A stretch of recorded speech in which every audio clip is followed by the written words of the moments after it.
everybody, how you doing? Welcome to ChaseCon Expo's wrestling panel with WWE superstar Curt Hawkins, also known as Brian Myers.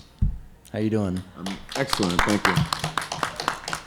So, if you could just tell us like how you got started in wrestling in the beginning and like what made you want to do it, and It's pretty simple story. Basically, just was in love with it from the time I was 5 years old. My earliest memories of it, just completely captivated, like most fans. And then I just never grew out of it, and I knew I wanted to be a part of it. And as soon as I graduated high school, I pursued it every which way I could. And up until that point, I had been playing high school sports, and I read every book, and rented every VHS tape I could to try to learn as much as I could. So I would like to think I had a good idea as to what I was getting into, because wrestling is super strange and difficult.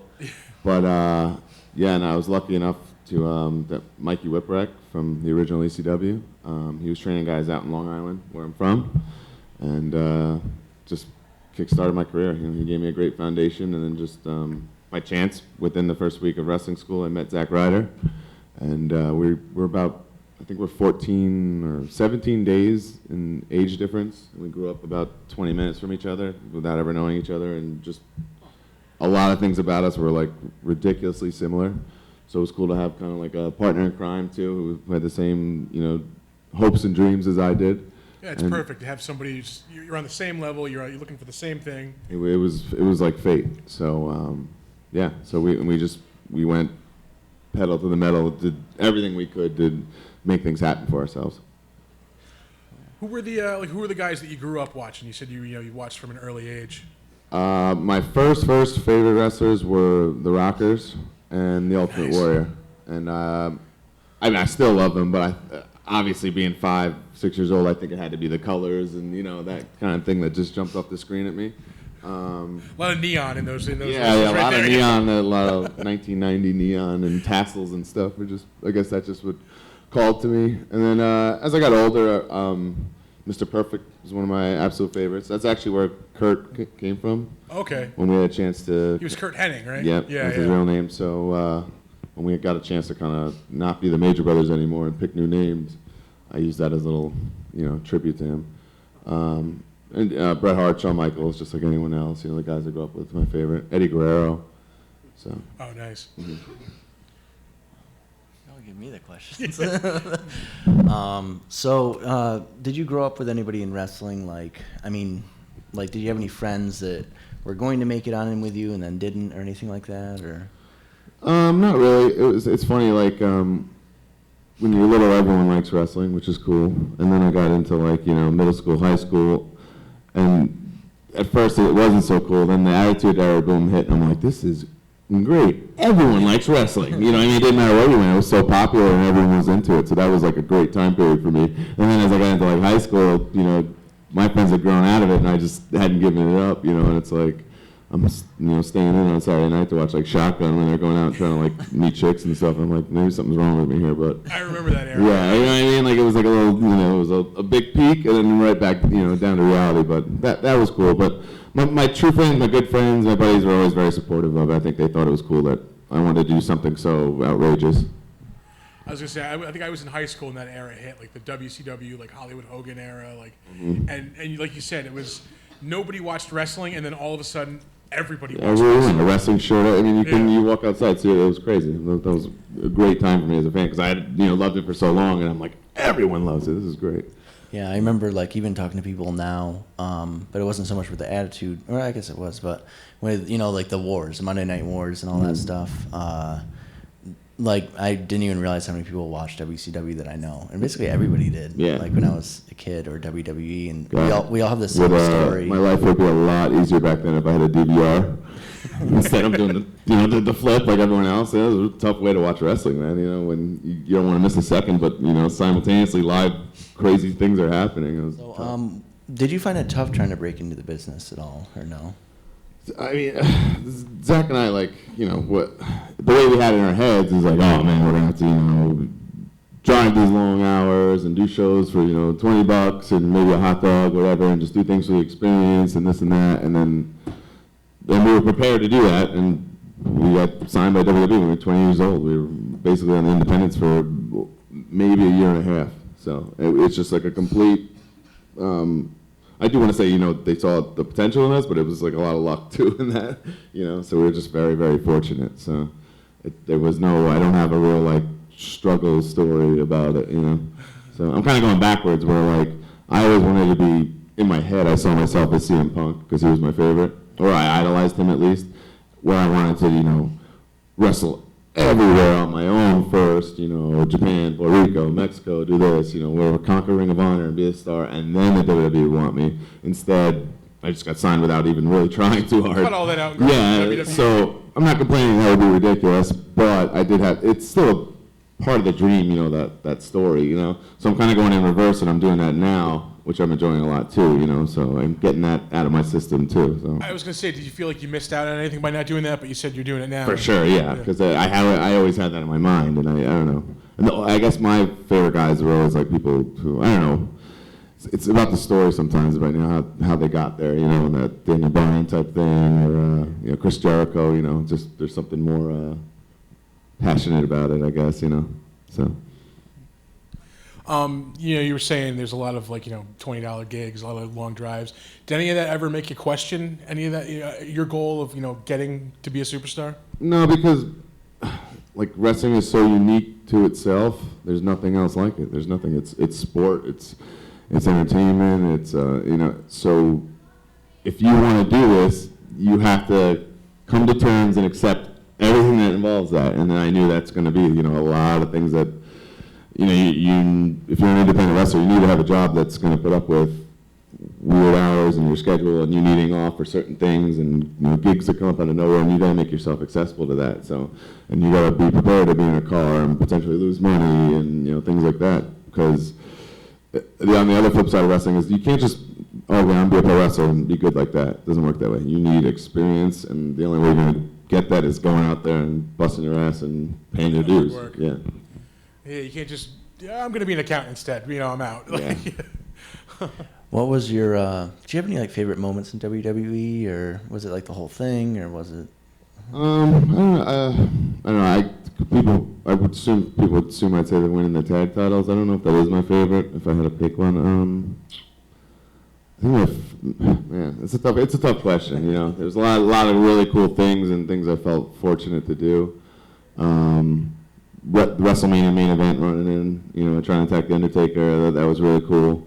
And even like out of that moment, things that like weren't on camera was even more special to me. You know, like we carried Edge to the back, and like he was saying like, "Hey guys, slow up, like take a moment to like soak this all in." And we were holding him, and we spun around and kind of watched the. We're off camera, but we're watching the fireworks and Undertaker posing and stuff. And he was like, "I'm really proud of you guys. You know, you're doing great and stuff." And it was just like cool. That was a cool moment. You know. That wasn't necessarily, you know, filmed for anything. I love the one night stand match with the TLC with Taker and Edge, and we'd run in on that, and he like absolutely annihilates us, and we go through tables and stuff.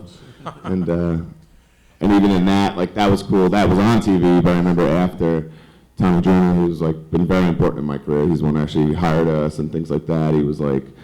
That was kick-ass, guys. That was like old school ECW style. Like, you know, you would have earned your street cred if that was a thing like that. And I'm a ECW diehard, so that for him to say something like that, I was like, oh, that's cool, you know. Little things like that, you know. How does it feel to go through a table?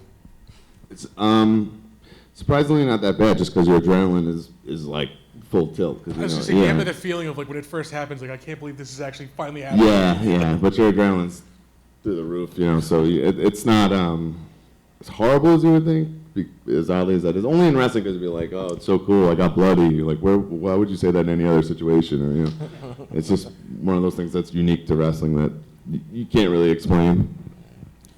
You'd mentioned like Undertaker and like Edge.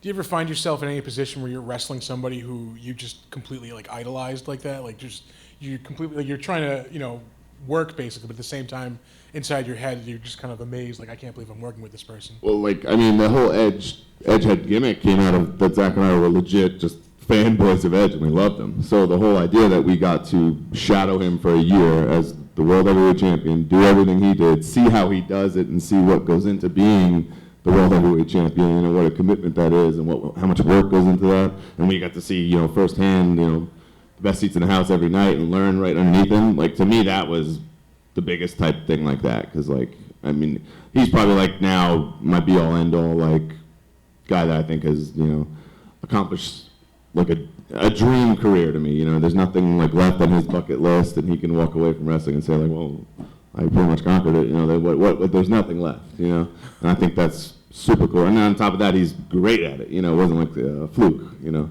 so that was my most, like, idolized thing. I mean, I wrestled Shawn Michaels and Ric Flair in a cage on Main Event SmackDown. That was, like, something surreal, and wrestled Undertaker more times than I remember, so, I mean, to see guys, and it's crazy, you know, there's so many guys that I grew up watching that became colleagues and stuff. So, I mean, the list almost kind of never ends. I've been very fortunate. So let's go on to, like, when you left WWE. Can we talk about, like, why, or like what the situation was? My theory, that's pretty much not a theory, is that the initial network release, you know, it's like Rome wasn't built in a day type thing, you know, so it wasn't really successful. And they took a massive hit, and they had, I think it was 14 guys got let go the way I got let go, and it was just a big budget cut because they had taken such a financial hit to start the network in the first place, you know, which is fine. So what happened right after that? Did you immediately go into the independents, or? I literally wrestled the next day in New Jersey in independent, yeah. Nice. So I was thrilled to do it. I had seen so many guys come and go, and I'd seen what happens if, you know, you get fired, okay? You sit home, feel sorry for yourself, nothing's gonna come of it. So it was like one phone call to another, and I called a buddy that I knew, you know, off and running. I haven't, you know, I don't think I've missed a weekend since, unless it's like a holiday or something, you know. Otherwise, I wrestle every single weekend and during the week at my wrestling school, so. Why did it take so long for TNA to get a hold of you? Or was it through Jeff Jarrett that you went there, or? A little bit of both. From my understanding, they had come to the deal where they were going to do this invasion angle, and Jeff gave them a list of talents, and then TNA was like, "Oh, we for sure want him." So I had a couple of talks with them before then too, so I knew they were interested. So it was just I thought it was a cool way to come in anyway. How do you feel about, you know, being in the independents or with, you know, Global Force or anything like that? Do you feel like that's better than the WWE, or not so much better, but just a different? Well, you know, for me, like I said before, like I'm kind of living out my passion project type thing that I didn't get to do in the first place. And then on the flip side of that, WWE controls your life. You know, it's like everything you do is under that radar. You know, like I can't, you know, the way you dress. I really worried about, you know, slipping up and saying shit or something, you know, being recorded, you know, things like that. It's a, you know, it's a commitment. It's a lifestyle. It's kind of nice to have that freedom there. I'm my own boss, you know what I mean? Like I can do whatever I do. If I want to do something else, I don't have to go. Like it's amazing. Like that's incredible, you know. Well, we appreciate you coming to ChaseCon. Yeah, thanks for having me. This is fun, man. I talk wrestling all day long. Let someone, you know, might as well listen to it, you know. Yeah. Well, so you were just recently married. Mm-hmm. Yeah. How's that going? that's all it is. 2 weeks strong, guys. I think we're gonna make it. So, thank you. Alrighty. So do you have any more questions? I would turn it over to the audience. Yeah, I was just about to. I just didn't know if you did. All right, guys. So why don't you come on up and ask me your questions? So. Hi, yeah. My name is Jake. I really enjoyed your work with Zack Ryder. You guys were a really good tag team. I just wanted to also ask, like, what were some like ideas you may have like maybe pitched or anything like that may not have come to fruition, but like that you may have pushed hard for, like around your time there? I'm curious. I mean that's like the name of the game, you know. Everyone's always pitching stuff because not like, especially if you're not, you know, Randy Orton, John Cena, they're not thinking of you, you know. So you gotta be you know, kind of put yourself in the mix. I've pitched more stuff than I can even remember. I mean, I couldn't even tell you. Never-ending amounts of stuff. I'm sure, like on my computer, there's probably some ridiculous stuff if you went and looked at it. Tons of characters. Yeah, I just done storyline stuff, and I was, you know, anything, because if I wasn't doing it, no one's gonna do it for me. You know, you gotta keep that, and then it lets them know that you care too. So it's kind of a. Do you usually try to like give it to like get the ideas out to like road agents, or do you The writers, the writing team are like, Michael Hayes was like a supporter of mine. I knew he was a fan of mine, so he would be someone I'd always kind of go to with my stuff. The funniest one was that I pitched to be a Boy Scout, like a grown-up man Boy Scout. The killer Boy Scout. Yeah. If you listen to Cole Cabana's podcast, I tell the whole story on there. If you want to hear it, I won't waste your time now, but it's pretty ridiculous. But that's how desperate and / bored I was at home, like waiting for something to happen, So. What was one of your worst fights? What do you mean, like getting hurt? Yeah, like losing the worst. As far as like getting hurt, the worst thing was I tore my meniscus and blew out my PCL in a match. I was wrestling Wade Barrett, and he had just come back from tearing his elbow or bicep or something. And I went to the top to do a frog splash, and I saw him laying there, and he's my buddy, and I just had this like almost like a brain fart where I was like, man, I really don't want to hurt this guy. He just came back. It was his first weekend back. It was on a live event, and like we were working together. And I jumped, and then when I did it, like I just tried to protect him way too much that I like kind of boxed out so much that all the weight just went on my knee. And I was like, that sucked. And I thought I was just hurt, but I was like injured. Well, that was the only time I had to get surgery and stop wrestling and stuff. Yeah. So that anytime there's a difference between this is a wrestling saying. There's a difference between being hurt and being injured. Injury. Obviously, you want to avoid those. Yeah. So Mattel only made one action figure of you, and I think Jack Specific made like one or two. Do you collect your own collectibles? Yeah, of course. That's awesome. Yeah. There's like a lot of Jack's ones actually. Yeah. Oh yeah. A good little run. Yeah. So, I'm real into collecting wrestling figures, and so is Ryder. That was another kind of fanboy thing that we like bonded about.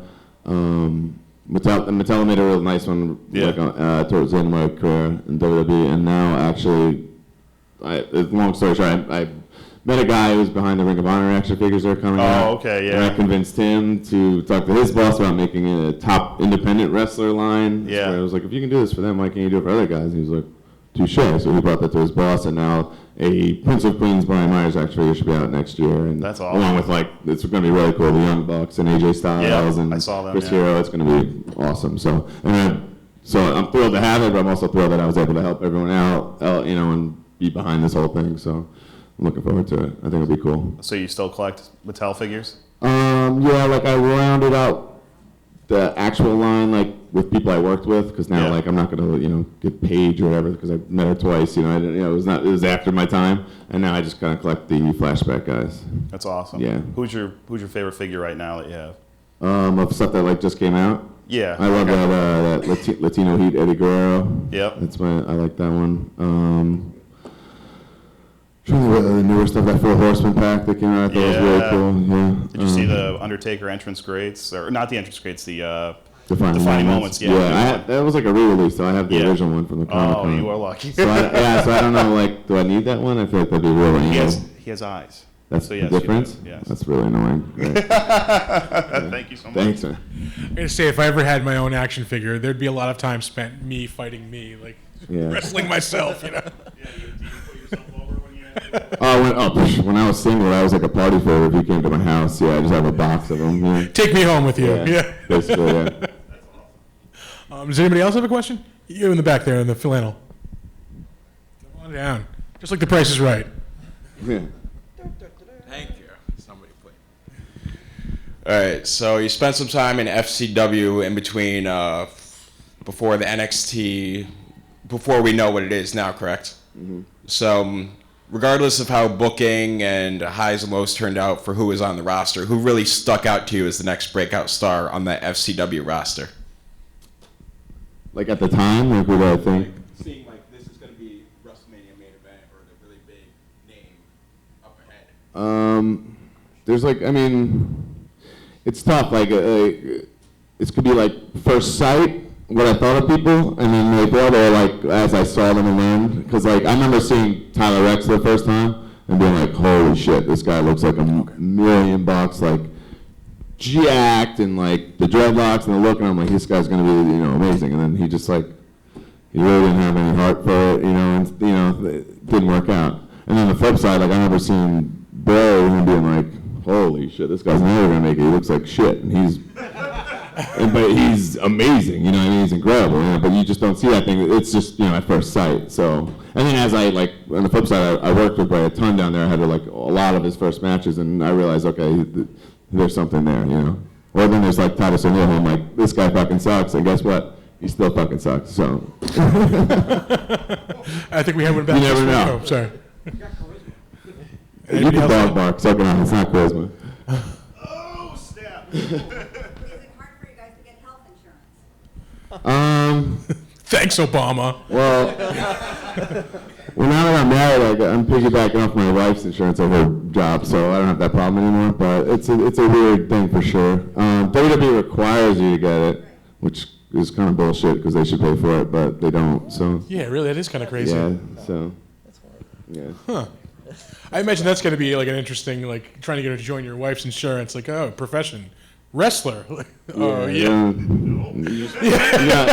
That's where you fill out the paperwork as independent contractor. My name is Tim from Ringerance, and who in Global Force Wrestling would you like to work with?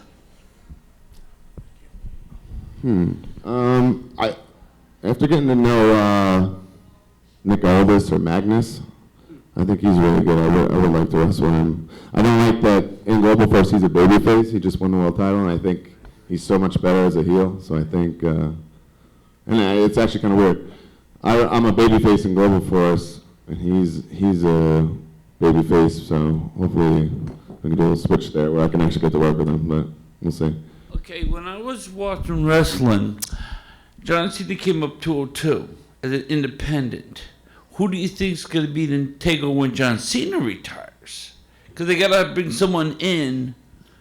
Yeah, that's a golden question, and really just take a step back and look at it. Cena's had the greatest run of all time. No one's been on top for 12, 13 years like he has. So, massive, impossible shoes to fill. Do I know the answer to that question? No, I don't think anyone does. I don't think the WWE does. If I were in charge, I think I would start putting all my eggs in the Finn Balor basket because that guy is to me, the most unreal, can't miss megastar. It's like the Shield is the kind of it's almost like the three halves of one Cena.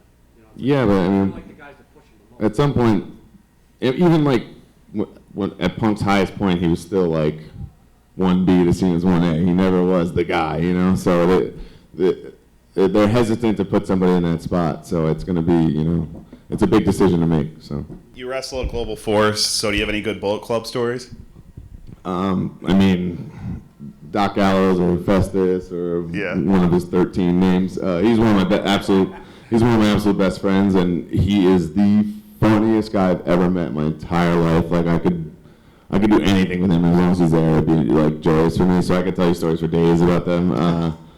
They're just awesome. I mean, there's really nothing else to say. I'm super jealous of the position those guys are in and how much fun they're having. You don't think you're going to get a call up to be in the Bullet Club? I would say never to that. Yeah, right. I wouldn't count myself out for sure. Yeah. I got one more question now. The Japanese style is very strong, and I love watching New Japan, and they kill each other out there. Now, when you're wrestling in the States and stuff, is that something that you're afraid of? Is it something that you welcome, that kind of strong style, or is it something where you kind of tell people to kind of settle down? To me, it's if it fits the situation, If it's a family style show and there's a bunch of kids, then that doesn't make any sense. If it's a ROH atmosphere where those fans are expecting that kind of match, then yeah, you got to give it to them.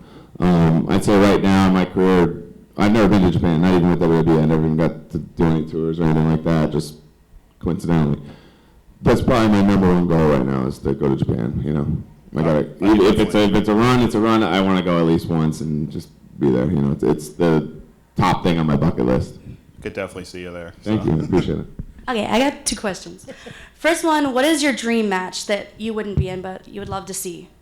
And the second one is, what's your dream match that you would want to be in? So the dream match right now, maybe a